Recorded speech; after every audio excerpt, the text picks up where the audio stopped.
Friends, मैं हूं Samrat. Welcome to my in this YouTube channel जिसका नाम है मेडिकल स्टडी। इसको आप प्लीज़ सब्सक्राइब कर दीजिए और बेल आइकन भी प्रेस कर दीजिए। आज हम आए हैं नए टॉपिक के साथ जिसका टॉपिक का नाम है सेल डिवीजन। अभी तक आपने पढ़ा सेल क्या है, सेल के फंक्शन क्या है और सेल ऑर्गेनल्स क्या होता है, स्ट्रक्चर आप सेल के बारे में पढ़ा। अगर आपने नहीं पढ़ा है तो उसकी लिंक हमने डिस्क्रिप्शन में दे दी है। प्लीज़ आप जाके लिंक पर क्लिक करिए और पूरा वीडियो देखिए। उसके बाद आप आके पढ़िए सेल डिवीजन, क्योंकि अगर आपने सेल नहीं पढ़ा है तो आपको सेल डिवीजन 1% भी समझ में नहीं आएगा। इसलिए आप पहले सेल जाकर पढ़ लीजिए, इसके बाद सेल डिवीजन स्टार्ट करना। तो आज हम बात करेंगे सेल डिवीजन। तो सेल डिवीजन होता क्या है? तो जनरल भाषा में कहे कि जब हमारी पुरानी सेल डिवाइड होकर नए सेल बना लेती है तो उसी को हम सेल डिवीजन कहते हैं, या फिर सेल साइकिल को देखेंगे सेल साइकिल के बारे में। तो सेल साइकिल और cell division is the process by which our parent cell divide into two daughter cell. जब हमारी पेरेंट सेल डिवाइड होके दो डॉटर सेल में चली जाएं या फिर दो डॉटर सेल बना लें, उन्हें हम कहते हैं सेल डिवीजन। जैसे हमारे सेल डिवीजन का मतलब ये नहीं हुआ कि हमारी सेल बड़ी हो जाए, छोटी सेल है बड़ी हो जाए, बल्कि ये हुआ कि जो हमारी सेल है, जैसे हमारे पास एक सेल है, इसका डिवाइडेशन होकर दो सेल बन जाए, या फिर दो का डिवाइडेशन होकर चार सेल बन जाए, 4 से 8 बन जाए, 8 से 16 बन जाए, 16 से 32 सेल बन जाए। ऐसे ऐसे जो डिवीजन की प्रोसेस चलती रहती है उसी को हम कहते हैं सेल डिवीजन। तो इसमें जो पेरेंट सेल होती है वो डिवाइड होकर दो डॉटर सेल में बन जाती है, उसी को कहते हैं हम सेल डिवीजन। तो अब हम बात करेंगे सेल साइकिल के बारे में। तो जो सेल साइकिल होती है वो फर्दर दो फेज में होती है, कंप्लीट होती है। तो दो फेज कौन कौन से होते हैं? इसमें एक तो होता है इंटरफेज, दूसरा होता है एम फेज। अब इंटरफेज और एम फेज क्या होता है? तो जो हमारा इंटरफेस है उसको हम रेस्टिंग फेज भी कहते हैं। इसमें भी 3 प्रोसेस होती है, 3 फर्दर पार्ट होते हैं। एक होता है G1 फेज जिसको हम गैप 1 फेज कहते हैं, एक होता है यस फेज और एक होता है G2 फेज। ठीक है। तो जो इंटरफेज होता है वो हमारी सेल का पूरा 95% होता है, डिवीजन हो जाता है। जैसे कि हमारी एक सेल है उसका 100% डिवीजन होना है, तो जो 100% डिवीजन है उसका 95% हमारे इंटरफेज में ही हो जाता है। बाकी का जो 5% बचा उसका डिवीजन हमारे दूसरा फेज होता है जिसको हम एम फेज बोलते हैं, जिसमें हमारी माइटोसिस और मायोसिस डिवीजन होता है, वो आ जाता है। तो सेल का 95% डिवीजन जो होता है वो टोटल हो जाता है इंटरफेज में। 95% डिवीजन सेल का हो गया, बाकी का जो 5% बचा वो हमारा यम फेज में होता है। यम फेज क्या होता है? यम फेज को फर्दर में दो पार्ट, एक तो हम पढ़ेंगे यम फेज में माइटोसिस, ये पढ़ेंगे म्योसिस, प्लस एक प्रोसेस होती है कायोगनाइसिस। तो जो कायोगनाइसिस होती है उसमें जो हमारी सेल होता है उसका न्यूक्लियस होता है, उसका डिवीजन होता है, और जो साइटोकनाइसिस होती है उसमें हमारा जो न्यूक्लियस का साइटोप्लाज्म होता है उसका। क्लियर। अब हम थोड़ा सेल डिवीजन को अच्छे से पढ़ेंगे, थोड़ा नोट्स से पढ़ेंगे, थोड़ा डिटेल में स्टडी करेंगे।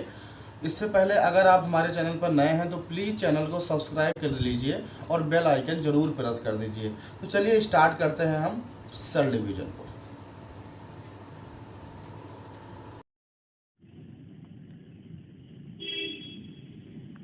सेल डिवीजन जैसा कि हम जानते हैं दो फेज में अकर होता है। सबसे पहले हमने बात किया इंटरफेज की और यम फेज की। तो इंटरफेज में जो हमारे आ रहे थे, G1 फेज आ रहा था, यस फेज आ रहा था, G2 फेज आ रहा था। ठीक है, जैसे G1 phase, yes phase, G2 phase. तो ये हमारी पूरी सेल है। ठीक है, तो ये हमारी पूरी सेल है और इसमें आप देख सकते हैं सेल का जो है अप्रोक्सीमेटली 95% पार्ट जो है वो सेल डिवीजन जो है इंटरफेज में हो रहा है। ठीक है, जितना हमने गोला बना दिया है उतना पूरा इंटरफेज में आता है। और ये वाला फेज जो है, थोड़ा दूसरे कलर से बनाते हैं, ये वाला जो फेज है, ये वाला फेज जो है, ये हमारा इतना फेज जो है वो आता है यम फेज के अंदर। ठीक है, तो अब थोड़ा डिटेल में हम जानते हैं कि G1 फेज, यस फेज और G2 फेज क्या होता है, उसको हम थोड़ा डिटेल में पढ़ेंगे। और जैसे देख सकते हैं यहाँ पे है G1 फेज। तो G1 फेज में क्या होता है? जब हमारी सेल डिवाइड होने के लिए जाती है G1 फेज में, तो जब सेल ग्रोथ होता है, क्या होता है? सेल ग्रोथ कैसे होता है? G1 मतलब होता है गैप 1 फेज। ठीक है, तो cell growth and accumulate essential protein as DNA building block.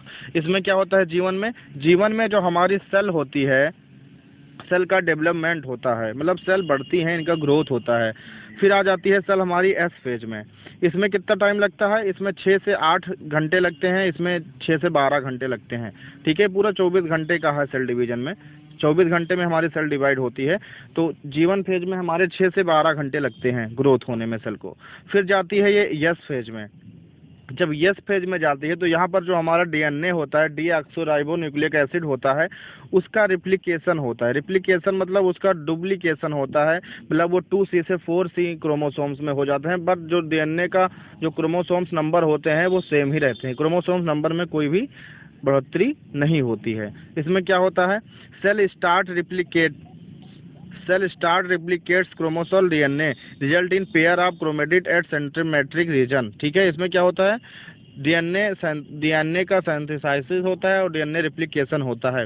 अगर आप नीट की प्रिपरेशन कर रहे हैं ना भाई, तो ये वाला जो क्वेश्चन है डीएनए रिप्लिकेशन, ये वाला क्वेश्चन इस बार आया था। उसमें ऐसे पूछा था क्वेश्चन कि in which phase DNA replication take place in cell cycle. तो इसका आंसर डीएनए रिप्लिकेशन होगा, यस फेज में होता है। इसके बाद जब यस फेज कंप्लीट हो जाता है फिर हमारी सेल ग्रोथ चली जाती है G2 फेज में। तो G2 फेज में कितना समय लगता है, इसमें लगता है 3 से 4 घंटा। इसमें क्या होता है, final preparation for mitosis phase, cell provide energy ATP and synthesize essential protein. इसमें हमारा सेल जो होता है G2 फेज में प्रोटीन का सिंथेसिस होता है और ये फाइनल फेज होता है, प्रिपेयर एकदम सेल हो जाती है। अब बिल्कुल इसको डिवाइड होने के लिए जाना होता है, तुरंत डिवाइड होना रहता है इसको, उस फेज को हम G2 फेज करते हैं। इसमें एकदम से प्रिपेयर हो गई है सेल कि हाँ हमें डिवाइड होना है। फिर डिवाइड होने के लिए कहाँ चली जाती है सेल, यम फेज में। यम फेज को हम माइटोसिस कहते हैं। Cell nuclear divide pair of chromatid separate from each other. इसमें क्या होता है, सेल न्यूक्लियस जो होता है हमारा डिवाइड हो जाता है और वो क्रोमेटिड जो है सेपरेट हो जाते हैं अलग अलग। और फिर हमारा होता है साइटोकिनेसिस, जिसमें साइटोप्लाज्म का जो होता है साइटोप्लाज्म का डिवीजन हो जाता है, फिर हमारी 2 सेल बन जाती है। इसी तरह सेल डिवीजन हो जाता है। माइटोसिस को थोड़ा हम डिटेल में पढ़ेंगे। माइटोसिस क्या होता है, माइटोसिस को हम कहते हैं समसूत्री विभाजन। माइटोसिस डिवीजन को हम क्या कहते हैं हिंदी में, समसूत्री विभाजन। The process where a single cell divide resulting it generally 2 identity cell. जैसे जो हमारी सेल है, सपोज ये हमारी एक सिंगल सेल है, ये हमारी एक सिंगल सेल है, वो क्या हो जाए जनरली 2 आइडेंटिकल सेल में, सेम वैसे 2 सेल में डिवाइड हो जाए। ठीक है, सपोज ये हमारी सिंगल सेल है, इसमें है जैसे ये हमारी सिंगल सेल है, ये 2 डॉटर सेल में डिवाइड हो जाएं, यही होता है हमारा माइटोसिस। और इसके जो क्रोमोसोम्स नंबर हो एकदम सेम हो, और ये दोनों सेल जो पेरेंट सेल से निकली हैं, ये दोनों सेल जो पेरेंट सेल से निकली हुई हैं, ये दोनों सेल सेम पेरेंट सेल के होंगी। ठीक है, अब इन्हें हम डॉटर सेल कहेंगे। क्यों डॉटर सेल कहेंगे, क्योंकि ये डॉटर सेल है जो सेल निकलती हैं डिवाइड होने के बाद बनती हैं, और जिस सेल में से डिवाइड होती हैं उन्हें हम कहते हैं पेरेंट सेल। ये हमारी पेरेंट सेल हो गई, ये दोनों हमारी डॉटर सेल हो गई।